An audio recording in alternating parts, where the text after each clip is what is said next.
President Cyril Ramaphosa has accorded Archbishop Emeritus Desmond Tutu a special official funeral Category 1. So national flags will be flown at half-mast throughout the country and at South African diplomatic missions around the world until the evening of his funeral.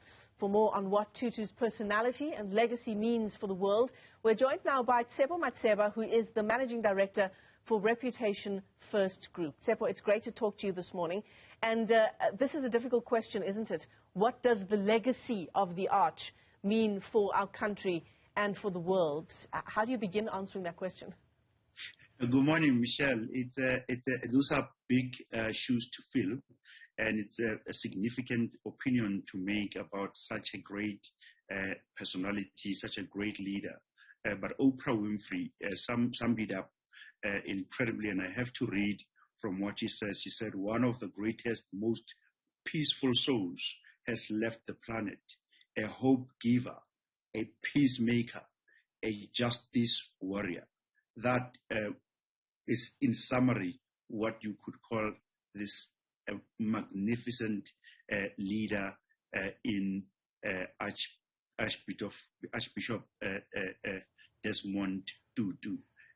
Other leaders, such as Barack Obama, shared the same and similar sentiment, that he was not only a fighter for justice, he was not only a peacemaker, he was not only a Nobel Prize winner, having won that accolade in 1984, in the 80s, in the middle of apartheid, for a South African leader to reach that accolade is quite something else.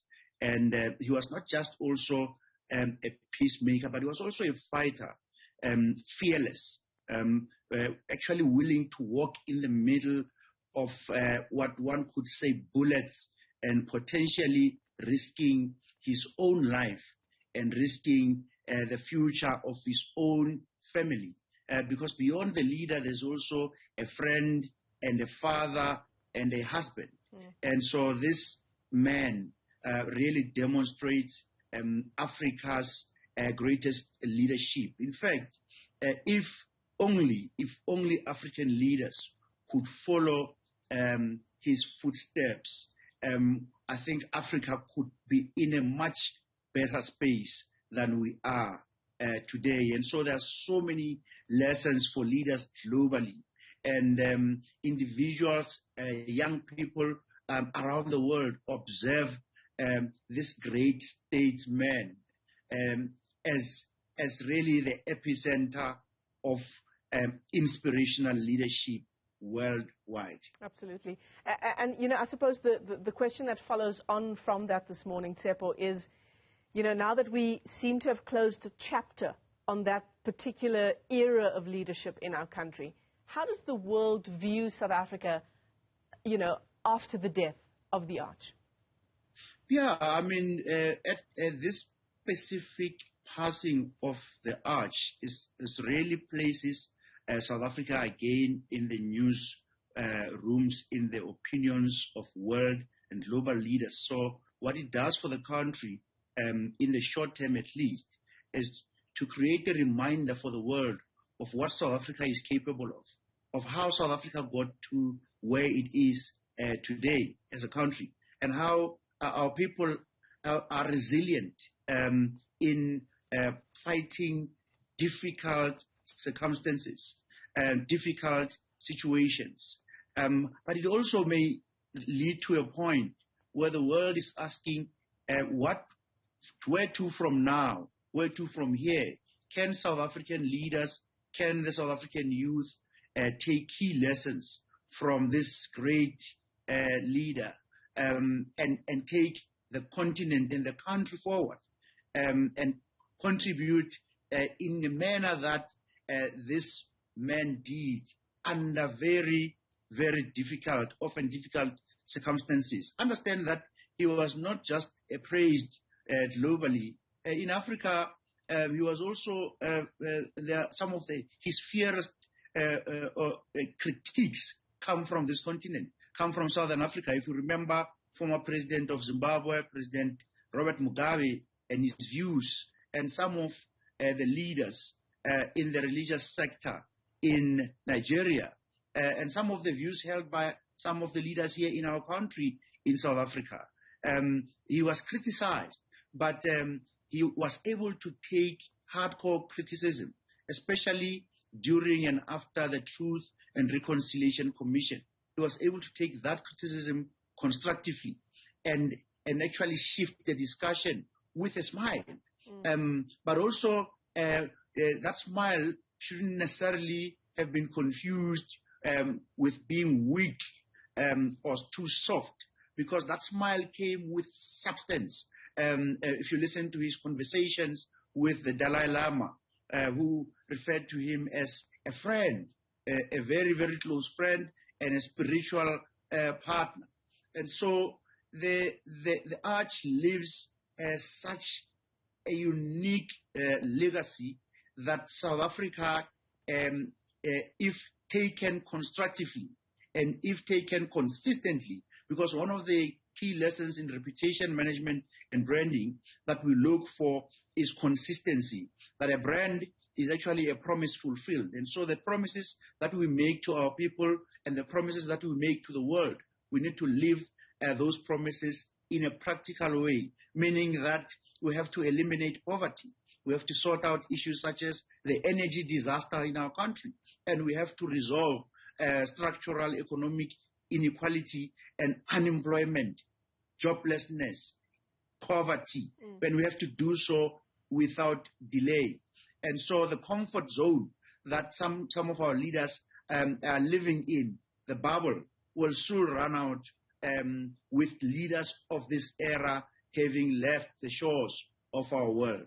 I mean, he's been described as so many things. He's been described as a religious leader. I suppose some would describe him as a religious leader. He's been described as a freedom fighter, the work that he did and dedicated his life to insofar as our own fight for democracy in our country is concerned. But as you say, he was very willing to disagree and disagree very openly. Towards the last decades or so of his life, he disagreed very openly to the political party that he called home, with the ANC, saying that he was praying very actively for the downfall of the ANC, as he had done for the Apartheid National Party. He disagreed with his own church as well. So would you say, that we box him in as a religious leader, as a freedom fighter, or was he more for humans? He was more of a humanist. Yeah, he was, and that's why we use the word global and worldwide in this context. He cared about the goodness of the earth. He was a humanitarian, but he was not a soft humanitarian or a humanitarian who pretends that things are well when things are really, really falling apart. I mean, of late, he stood very strongly for equality and equity around for support for specifically the gay and lesbian community. And for a religious leader to stand in that manner for the rights of others, even in an environment that he's aware that would be sensitive and emotionally charged, is really, really admirable. He spoke openly and consistently against wrongdoing in different sectors. And particularly, as you say, most recently he challenged his own organization that he supported under the difficult days of apartheid.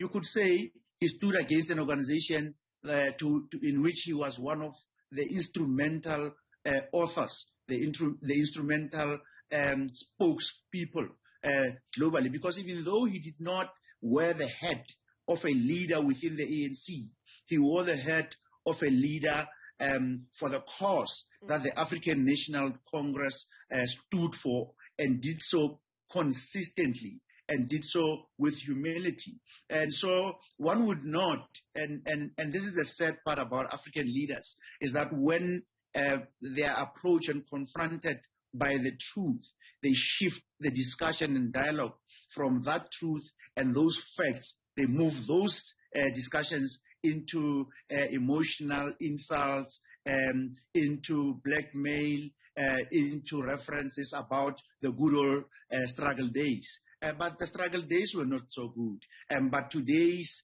environment, under which with a level of youth unemployment, is actually an embarrassment for the country in Africa and around the world. And so leaders such as Desmond Tutu really helped position the country positively, and they've left a challenge for South African leaders, for the South African youth, for us as citizens to do better, to shift the dial and look beyond the emotions of the past, and look towards the future, because that's where we are going, and that's where we are likely to spend most of our times, and that's where the value can be created.